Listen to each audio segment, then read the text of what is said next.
O texto que o pastor Darlan leu falou de Marcos, capítulo 2, verso 1 e 12.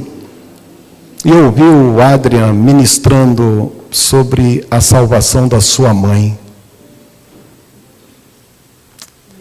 Pensa aí num parente seu que precisa ser alcançado. Ainda dá tempo dele ser alcançado. A gente não tem garantias que esta pessoa será alcançada amanhã. Qual a garantia que nós temos? Então, hoje mesmo, eu preciso tomar uma atitude. Quem sabe ligar para a mãe, ligar para o pai, para um parente, para um amigo, e falar: olha, eu tenho algo para falar para você. Jesus te ama. E pode ser que a pessoa vai até estranhar. Mas por que isso? A gente precisa começar a falar, começar a agir, começar a movimentar. E esse texto fala em Marcos capítulo 2, verso 1 e 12, que alguns dias depois, Jesus entrou em Cafarnaum.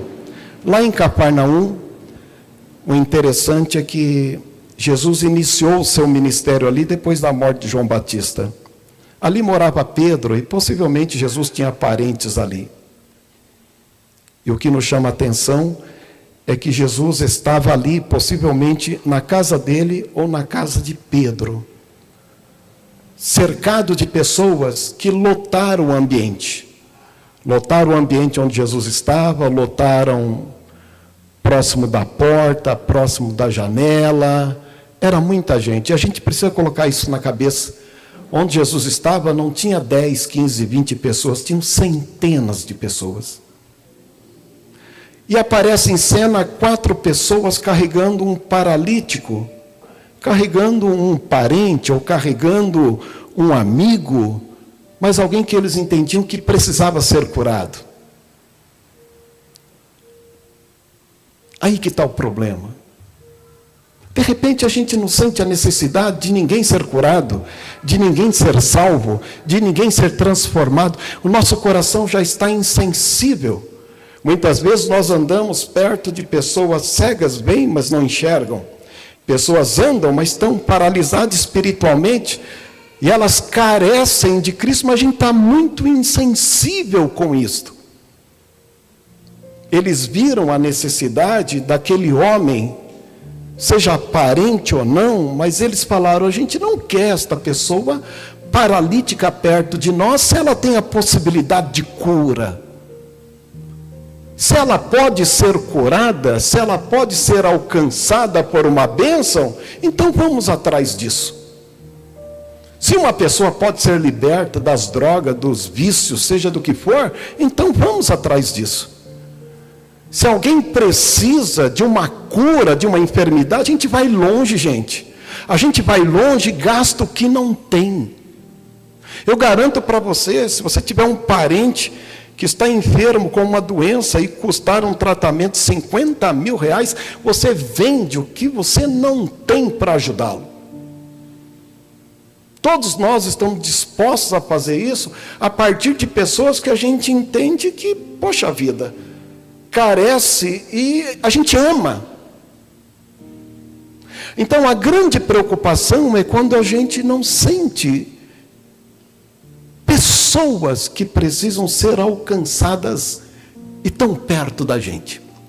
E aqueles 4 homens viram um paralítico, seja parente ou não, falaram: poxa vida, se a bênção está aí, se a cura está aí, se a possibilidade está aí, vamos atrás.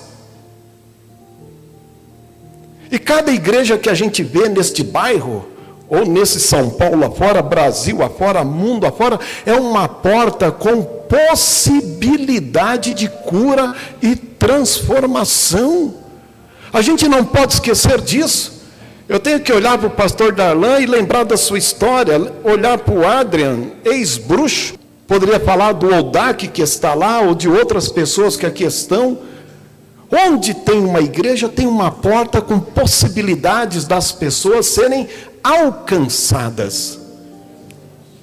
Porque se nós não pensarmos assim, não faz sentido. O que é ser uma igreja, um cristão, e orando pelo menos por aqueles que precisam de ter o alívio da sua dor, principalmente daqueles que estão paralisados espiritualmente. Então o culto de hoje, baseado no texto de Marcos capítulo 2, verso 1 e 12, poderia ser levando um amigo até Jesus, ou então o culto dos amigos. Aquele homem era um paralítico, jazia praticamente como morto. Aquele homem tinha que ser carregado. Alguém tinha que fazer a parte que ele não conseguiria fazer. Alguém tinha que fazer a parte dele, não dava para esperar dele. O problema é esse, quando a gente vê a necessidade do outro, e se a gente perguntar, e ele responder que não tem ninguém que o leve, daí a pergunta é essa: será que eu terei disposição e vontade de levá-lo até Jesus? De repente a gente já não pergunta para não se comprometer.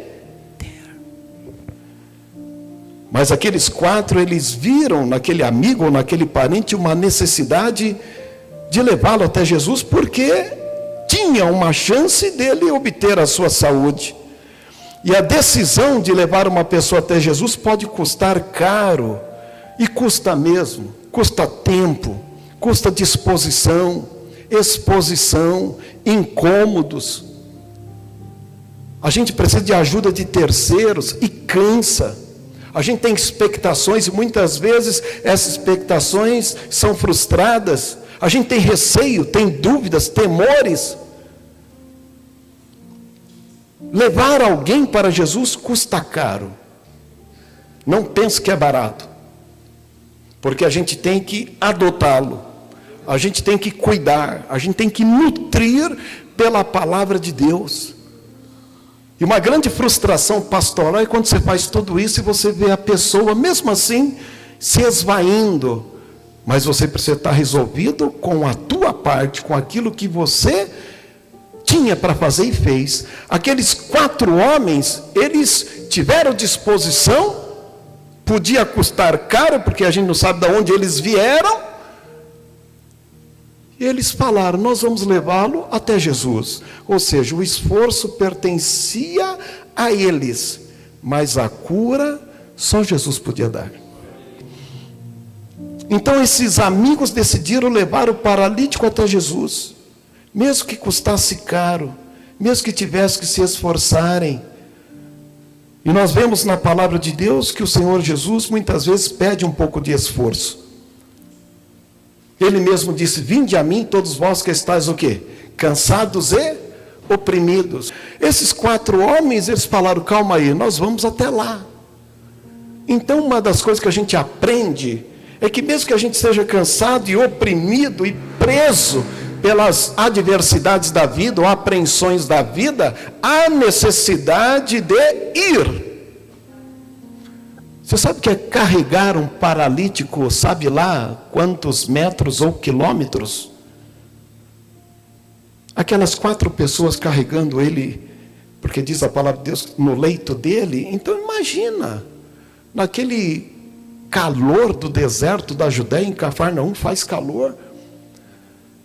E eles então falaram o seguinte: friso meu, é caro esse negócio, não é fácil essa exposição, e a gente não sabe o que vai acontecer lá na frente, mas nós vamos. E eles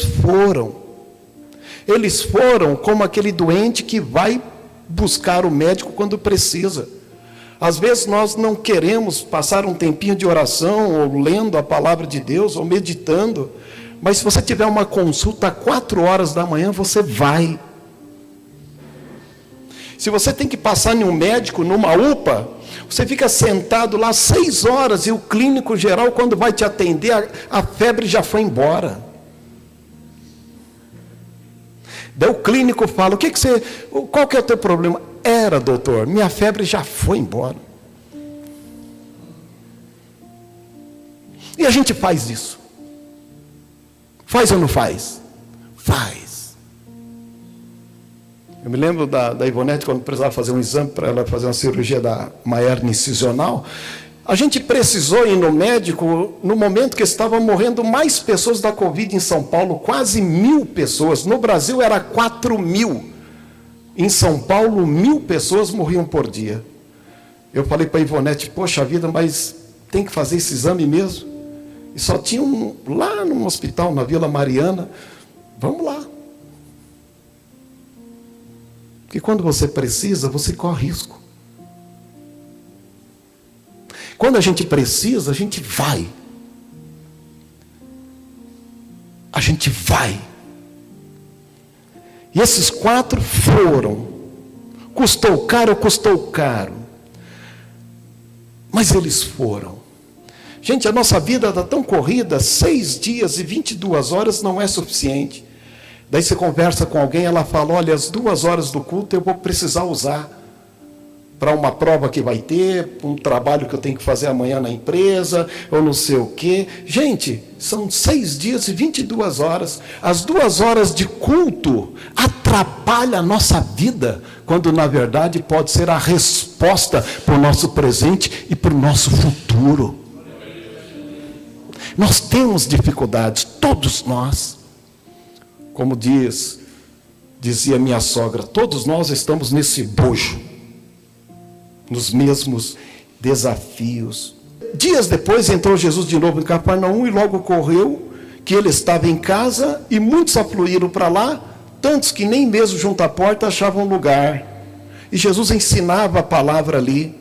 Uns queriam cura, outros queriam um norte, outros tinham dúvidas. Enfim, tinha um contingente significativo de pessoas ali. Muitos foram até Jesus, mas com expectações diferentes. E aqueles 4 homens com um paralítico concorrendo com este contingente. E eles queriam colocar o doente diante de Jesus. E eles tiveram desafios para fazer isso, porque o local estava tomado. E surge uma ideia. Alguém olha e vê aquela situação, pessoas na porta, na janela e tudo, não tinha como. Alguém esperto, alguém fala, não, nós já viemos até aqui, viemos de longe, carregamos ele. Calma aí, olha, carregar ele paralítico, eu até aceitei o desafio, voltar para casa, ele que volte andando. Eu não vou carregar ele de novo, não. Ele vai voltar para casa andando. E diz o texto que alguém teve uma ideia, olhou onde Jesus estava e falaram, olha, ele está lá, no meio da sala ali. Mas como é que a gente vai chegar lá? O outro falou, calma aí. Opa, o telhado. Telhado de vigas, coberto ali por ramos, né? E barro. Telhado simples da época, daquele povo. Alguém disse, olha, se a gente subir lá, a gente vai destelhar e vai colocá-lo diante de Jesus. A gente não vê uma outra pessoa fazendo isso. A gente não vê outras pessoas no mesmo desafio. Somente esses 4 tiveram esta ideia, esta proatividade, abraçaram a causa e subiram até o telhado e desceram o paralítico. Ter ideia é bom, mas precisa o quê? Fazer a ideia virar o quê? Ação. Às vezes, pastoralmente dizendo, tem um monte de gente falando, pastor Darlan, eu tenho uma ideia. Eu tenho uma ideia. Daí você fala, e aí, quem vai fazer? Não sei não, só tive a ideia. Você está me trazendo mais serviço? Porque de ideia, todo mundo está cheio de ideia. O que precisa agora é colocar em ação essas ideias. Alguém teve uma ideia, mas se alguém não falasse, tá bom, e aí? Vamos fazer valer essa ideia? Porque se eles tivessem só ideia, mas não tivessem atitude, voltariam para casa com o problema. Eles tiveram uma ideia e transformaram a ideia em ação. E foram de encontro a Jesus com esse obstáculo de pessoas, de altura e de prejuízo, porque eles iriam quebrar o telhado de uma casa que não era deles. Aquela casa possivelmente ou era de Jesus ou era de Pedro. Muitos concordam até que era a casa de Pedro. E olha que Pedro era bravo. Pedro era um zelote.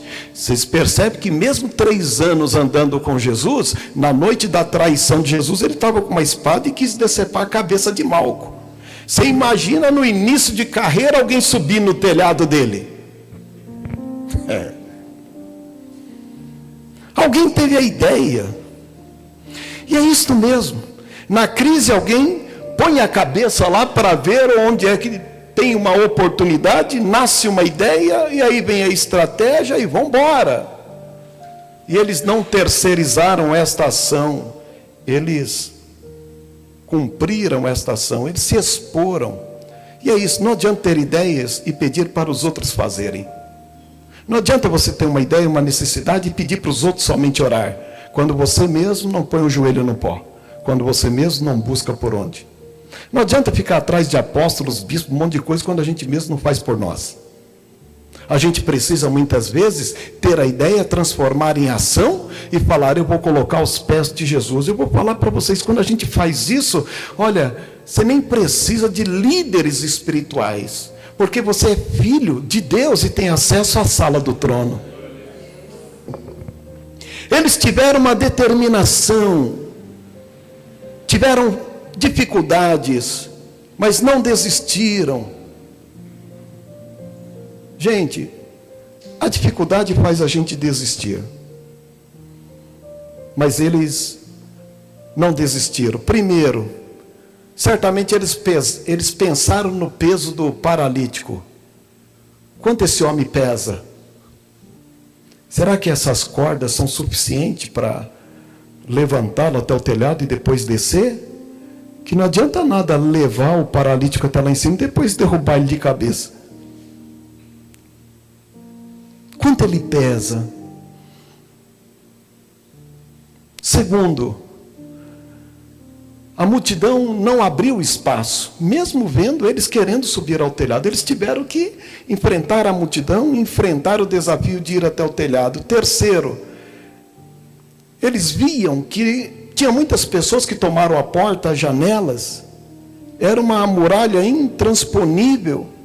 Quarto, eles fizeram algo inédito, que ninguém tinha feito, e muito arriscado, porém difícil, mas engenhoso. Mas não faltou para eles disposição. Quinto, eles destelharam a casa que não era deles. Tiveram coragem, esforço. Se Jesus não curasse aquele homem, eles teriam ainda que pagar o prejuízo. Imagina, trouxemos o paralítico até aqui, quebramos o telhado aí do Pedro, vamos ter que levar o paralítico de volta e ainda pagar por um telhado que destroçamos. Mas eles tinham algo em mente. Se nós colocarmos ele aos pés de Jesus, Jesus vai curá-lo. Se a gente pensar em prejuízo, em desgaste, seja o que for, a gente vai fazer igual o Jaiminho do Chaves. O que o Jaiminho do Chaves falava? É para evitar a fadiga. É o crente Jaiminho. É para evitar a fadiga. O povo não vai sair da porta, não vai sair da janela. O telhado é alto, dá que esse paralítico quebra a corda e não sei o que. E o dono da casa falaram que é bravo. Eu vou evitar a fadiga. E poderiam voltar. Mas diz o texto que eles fizeram o que ninguém fez. Não há outro relato semelhante na Bíblia. Eles colocaram o homem diante de Jesus. Ali havia um nada a perder de fato, mas eles acreditavam que quando o mundo fecha uma porta, Deus abre o quê? Janelas. Quando a porta está fechada, Deus abre uma janela. Quando as coisas estiverem fechadas para você, as portas fechadas para você, e está tudo difícil, olha para cima. Tem uma janela aberta. Mas se ainda não tem, lembra daqueles 4 homens. faça uma janela. Mas isso depende um pouco de esforço, de criatividade. Eles tiveram que se inovar. E se inovaram, pastor Darlan. Se a entrada tradicional era a porta, então eles viram que estava lotado, eles falaram, vamos inovar, vamos buscar mecanismos, vamos buscar meios, e vamos atrás de outros caminhos. E alguém então pensou diferente e trouxe algo novo. O grande problema nosso é que a gente quer copiar o que todo mundo faz. Até mesmo para alcançar uma graça de Deus, a gente acha que fazendo um Ctrl+C, um Ctrl+V, baseado no que acontece por aí, é suficiente. E às vezes não é. Às vezes o nosso esforço vai ser um esforço diferente, um esforço até de desafios maiores. A gente vai ter que arrumar mecanismo para sair fora da mesmice, para alcançar uma graça de Deus. E Deus coloca isso no nosso coração. Ele sabe exatamente o novo caminho que a gente precisa para se ajustar ou alcançar essa graça. Portanto, não espere ter um manual para fazer as coisas acontecer. Busque criatividade em Deus. Busque inovação. Nós vivemos nesta geração onde a gente precisa ter inovações dadas por Deus, novas estratégias dadas por Deus. Não pense viver as mesmas coisas, ou alcançar as graças de Deus com as mesmas estratégias de sempre. A gente precisa simplesmente entrar na presença de Deus com confiança, mesmo que Deus dê para nós caminhos diferentes para percorrer até alcançar esta graça. A gente precisa de ter iniciativa. Por que as pessoas desistem no processo de alcançar uma graça de Deus? Ou então de ter uma porta aberta? Ou então de alcançar algo de Deus? Porque Deus vai exigir alguma coisa. Um pai que dá tudo para os filhos sem que ele perceba o valor, ele vai jogar no lixo. Ele não entende o valor disso. Ele não sabe o suor que os seus pais tiveram. Eles receberam, veio à mão. Eles não precisaram se desgastar, perder muitas noites de sono, porque receberam isto. Não sabe o valor disso, porque tem diante de si o que precisam. Se Deus der para nós, por graça infinita, sem que a gente se mova, Ele mesmo estaria nos destruindo. Porque a gente perderia a noção de valor das coisas. Por que Cristo morreu na cruz? Por que Ele foi moído por nós, pisado por nós? Por que Ele veio aqui e ficou como gente? E sofreu o que sofreu, para que a gente pudesse ter o senso de valor. Porque um anjo poderia lá no céu dizer, olha, a partir de hoje há um decreto de Deus, todos que aceitá-lo serão salvos, ponto, acabou. Mas Deus fez questão de se tornar carne, viver o que viveu, morrer naquela cruz, ressuscitar e etc., para que a gente pudesse dar valor. Há necessidade da valorização. Deus enviou o seu Filho ao mundo para que a gente pudesse valorizar o seu amor infinito.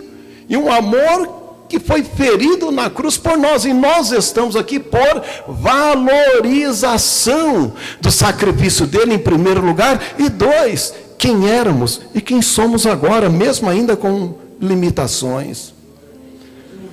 Desistir do caminho é mais fácil. Por quê, pastor? As pessoas desistem porque não querem se cansar um pouco. É que eu quero evitar a fadiga. A gente prefere justificar, culpar. São mecanismos de defesa que tentam maquiar a real necessidade de ser liberto. E aqueles homens, então, eles tinham um objetivo. Eles correram risco. E quem não quer correr riscos como cristão, está na igreja errada. Porque o cristão, de fato, ele vai correr risco neste mundo de ser incompreendido pelo que você defende. Os jovens, então, nem se fala. Os moços, as moças, se mostrando como cristãos nos desafios de fé, para eles, então, é mais difícil. É muito mais difícil. No trabalho, você mostrar que é um cristão, que você crê em Deus, mas você tem uma experiência que eles não têm. Mas a gente precisa correr os riscos de mostrar o que somos e por que somos. Aqueles homens tinham fé. Está lá no capítulo 2, verso 5. E Jesus, vendo-lhes a fé, Jesus viu a fé deles, porque eles, diante de tudo aquilo, eles subiram ao teto e desceram o homem. Jesus olhou a fé deles. Está aqui, ó. E vendo-lhes a fé, Jesus disse ao paralítico: filho, os teus pecados estão perdoados. Possivelmente a paralisia dele era de ordem, sabe o que? Secundária, porque na verdade era um problema espiritual que desencadeou uma paralisia. Jesus disse: perdoados estão os teus pecados. E alguém murmurou e disse o seguinte: mas quem é este homem que pode perdoar os pecados? Só Deus pode perdoar o pecado. Olha que coisa interessante. Tinha pessoas do lado de Jesus, duvidando de Jesus. Nem paralíticos no corpo eram. Pelo contrário, impedia quem era paralítico de ser curado. Mas eles eram paralíticos de espírito. Do lado de Jesus e não conseguindo acessar as bênçãos dele. A pior coisa que tem nesta vida é a gente passar anos e anos na igreja e ainda duvidando de Deus. Quanta perda de tempo. Duvidando do que nós somos, porque louvamos, ou da história bíblica de Cristo que morreu na cruz. Imagina gastar. Eu mesmo tenho 40 anos na fé, fiz em março. Pastor Ivonete foi mais cedo, se converteu mais cedinho, fez 50 anos na fé. Vai fazer 50 anos na fé. Imagina, 40, 50 anos, e agora com cabelo branco, a gente, será?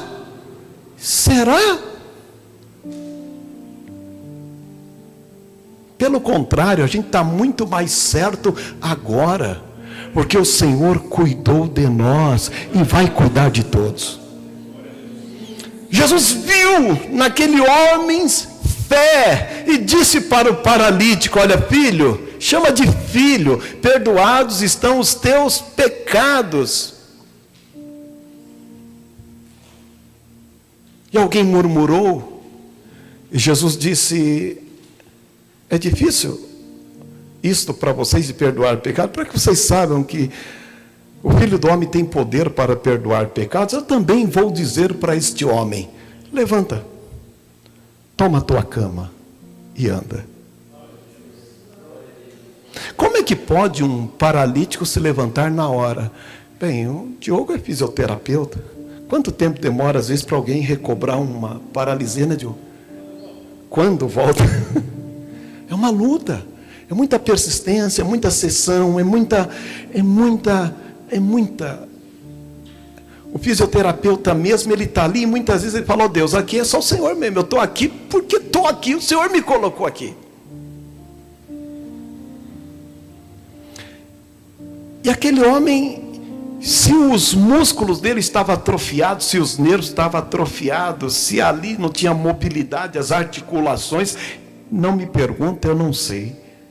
O que eu sei é quando Jesus disse: levanta, toma o teu leito. Aquele homem levantou na hora. Tudo foi recobrado na hora. Se a mensagem de Cristo não nos motiva, algo está acontecendo em nós. Por isso que Paulo fala para os cristãos da igreja de Corinto: portanto, examine-se o homem a si mesmo e coma o pão e beba então do cálice. Mas beba com a cabeça boa, com uma boa consciência, conhecendo suas virtudes, suas limitações, aquilo que falta, mas seja sincero diante da mesa. Por isso que há entre vós muitos fracos, muitos doentes, e muitos que dormem, e muitos que já estão paralíticos no espírito. espírito. A paralisia do espírito é a pior coisa que tem, porque a insensibilidade, mesmo que um anjo desça, mesmo que um anjo suba, mesmo que seja lá quem for que faça e aconteça, não penetra, porque a paralisia da alma, do espírito, é a mais difícil. Tem pessoas que querem a cura no corpo, quando na verdade ele tem que ser curado primeiro na alma, curado primeiro no espírito, se perceber perdoado, receber da graça, do sangue de Cristo, vertido na cruz, ter convicção que ele é um pecador e que precisava ser salvo, e as demais coisas acontecem em seguida. Não queira alcançar graça, não queira ser curado, não queira isso ou aquilo, se Deus não trabalhar primeiro no espírito. Jesus disse para o paralítico: você está perdoado. Agora entrou com a necessidade física, humana de fato. Levanta, toma o teu leito. O problema hoje é que as pessoas batem lata, aqui, ali, lá, querendo soluções para ele, no antropo, da questão do homem. Quando Jesus está dizendo, você não leu o que Marcos escreveu? Que primeiro eu quero perdoar, lavar, remir, te fazer filho, para depois te curar? O problema é que a gente quer de Deus algo que está em segunda instância, quando Deus quer nos alcançar na primeira instância. Resolver a nossa vida com Ele, como filho. Daí a gente entra na presença dEle como filho, perdoado, remido. E Ele fala, eu sei que você precisa mais. Levanta, toma o teu leito e vai para a tua casa. Aquele homem foi atrás de uma cura e recebeu 2 bênçãos. Ele foi salvo e ele foi curado. Eles tinham motivação, eles criam no milagre. O paralítico era a tarefa deles, e a tarefa de Deus era perdoar e curar. A gente só precisa levar a pessoa. Fala, Senhor, igual um daqueles 4, eu estou levando a pessoa. Eu estou fazendo minha parte. Jamais poderei fazer a tua. É o Senhor quem faz. O grande problema é que a gente fala o seguinte, mas se eu levar e Deus não atender às expectativas dela, e se eu levar e não sei o quê, e a gente então fica nessa neurose de coisas que não cabe a nós. Nós aqui nesta noite estamos celebrando, fazendo um culto para Deus. Viemos para cá com muito esforço mesmo. E o resto não pertence a nós, pertence a Deus. O que pertence a Deus, Ele já está fazendo.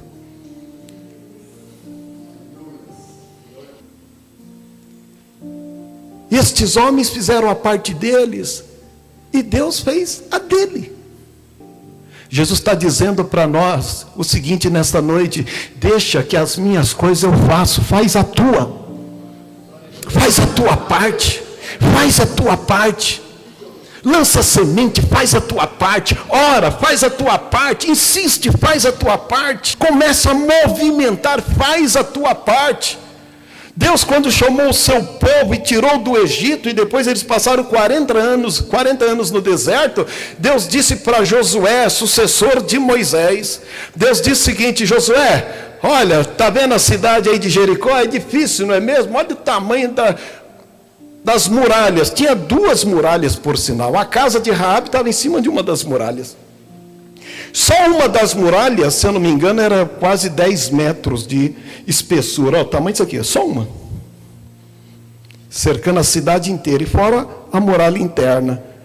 Josué com o povo falou: o que a gente vai fazer aí? Como é que a gente vai invadir essa cidade aí? Essa cidade poderosa. Deus falou: vai lá, rodeia essa cidade, rodeia. Uma vez por dia, e no 7º dia 7 vezes. Josué, o máximo que ele podia fazer era andar. No 7º dia, 7 vezes, daí tocaram a trombeta, o muro caiu de dentro para fora.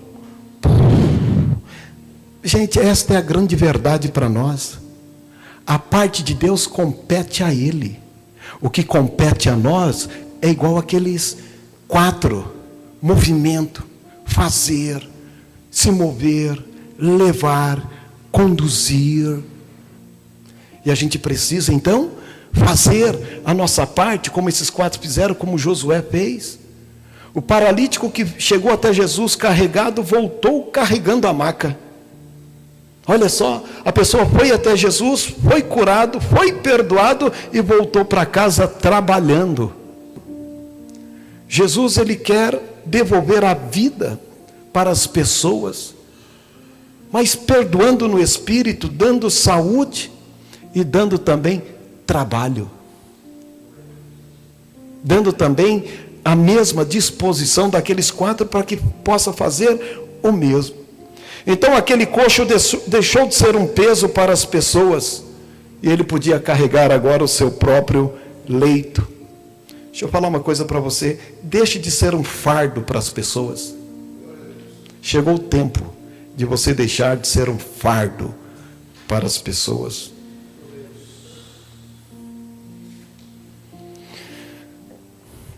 Na cultura judaica, eles até ajudam as pessoas numa necessidade que tem. Mas o judeu ajuda para dar independência. O judeu não ajuda para ser um assistencialista eternamente da pessoa. Eles ajudam para que a pessoa tenha a sua independência e possa viver livre. Ajudar é fazer com que a pessoa tenha a sua independência e seja livre. Então Deus, quando quer nos perdoar, nos curar, Ele está dizendo o seguinte: olha, não fique dependente para sempre de portas, de janelas e de tudo que eu tenho que abrir, fazer para você continuar andando. Você precisa ser maduro o suficiente, independente espiritualmente dizendo, e pronto para o trabalho, porque o milagre já foi feito. Você agora é filho e filha de Deus.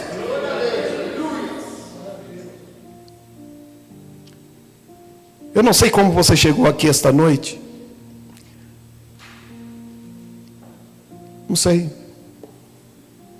O importante é que nós estamos aqui.